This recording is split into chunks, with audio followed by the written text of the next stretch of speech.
Burung gereja, burung dara. Apa kabarnya nih saudara-saudara? Kiranya damai sejahtera dari Tuhan kita Yesus Kristus senantiasa bersama dengan saudara-saudara semua ya. Sapa Gembala pada hari ini berjudul Syukur dalam Hukum Fisika. Saudara-saudara, salah satu hukum fisika adalah tekanan sama dengan gaya dibagi dengan luas permukaan. Atau bisa dikatakan bahwa dalam permukaan yang sama, semakin besar gayanya, semakin besar juga tekanannya. Dan begitu juga sebaliknya. Semakin kecil gayanya, semakin kecil juga tekanannya. Kalau dikaitkan dengan kehidupan, terkadang yang membuat tekanan hidup menjadi semakin besar adalah ketika gaya hidup semakin besar atau semakin meninggi. Ketika kita hidup sederhana, tidak banyak pikiran untuk memikirkan gaya hidup, rasanya hidup baik-baik saja. Tapi ketika gaya hidup makin banyak, satu persatu mulai diikuti, disitulah semakin terasa besarnya dan beratnya tekanan hidup. Namun, tekanan hidup terkadang bisa saja datang tanpa sebab. Bisa saja orang yang hidup sederhana karena faktor tertentu yang tidak diduga, kemudian mengalami tekanan hidup yang luar biasa berat. Kita bicara lagi nih tentang hukum fisika dari Isaac Newton. Newton dalam hukum ketiganya mengatakan bahwa gaya aksi sama dengan gaya reaksi. Dan kalau dikaitkan dengan hukum fisika sebelumnya, ketika tekanan semakin besar, perlu diimbangi juga nih dengan gaya aksi reaksi yang semakin besar juga. Begitu juga dengan hidup saudara-saudara. Di saat tekanan hidup semakin besar, perlu kita imbangi dengan reaksi yang semakin positif atau semakin baik. Sehingga kita tidak kalah dengan tekanan tersebut. Karena kalau reaksi kita semakin negatif, sulit bagi kita untuk mengimbangi tekanan yang begitu besar.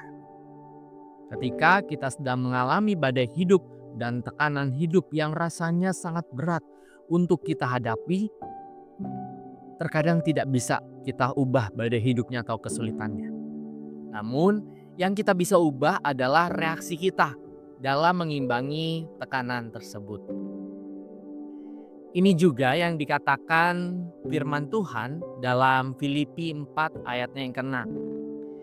Janganlah khawatir tentang apapun juga, tetapi nyatakanlah dalam segala hal keinginanmu kepada Allah di dalam doa dan permohonan dengan ucapan syukur. Ayat ini seakan-akan menegaskan kembali hukum fisika yang tadi, bahwa ketika tekanan hidup dan kesulitan semakin berat, janganlah kita bereaksi secara negatif atau mengisi pikiran kita dengan kekhawatiran, dengan ketakutan atau mungkin kecemasan.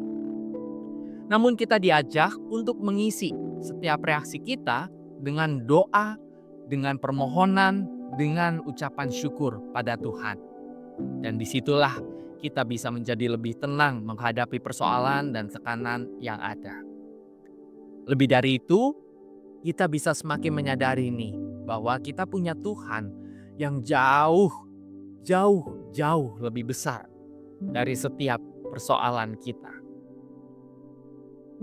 Apa tekanan atau masalah yang sedang saudara-saudara hadapi? Dalam tekanan yang ada, dalam tekanan yang saudara-saudara hadapi, coba kita mulai dulu dengan bersyukur dan berkata, terima kasih Tuhan, terima kasih Tuhan, terima kasih Tuhan. Meski mungkin kita mengucapkannya dengan air mata, dengan hati yang begitu berat, tapi mulailah hitung satu persatu kebaikan Tuhan. Dari kebaikan-kebaikan Tuhan yang kita hitung satu persatu, kita dapat menyadari bahwa tidak pernah Tuhan meninggalkan kita. Selalu Tuhan berikan pertolongan kepada kita. Dan terkadang persoalan Tuhan pakai agar kita tetap berserah dan tahu bahwa kita yang terbatas memiliki Tuhan yang cinta kasih-Nya tidak terbatas. Dan akhir kata saudara-saudara, dalam badai hidup pertolongannya tidak pernah redup. Dalam beragam kesulitan, pertolongannya tak pernah berpamitan. Terkadang itu semua terlupakan karena begitu besarnya tekanan. Terkadang kehadirannya tersisihkan, membuat diri merasa sendirian.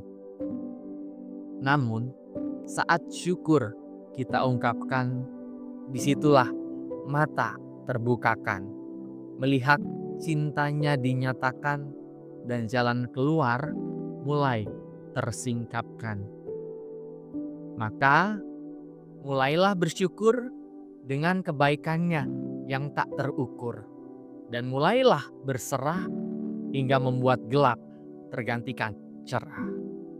Tuhan mampukan kita menghadapi setiap persoalan yang ada, dan Tuhan menyertai kita selalu.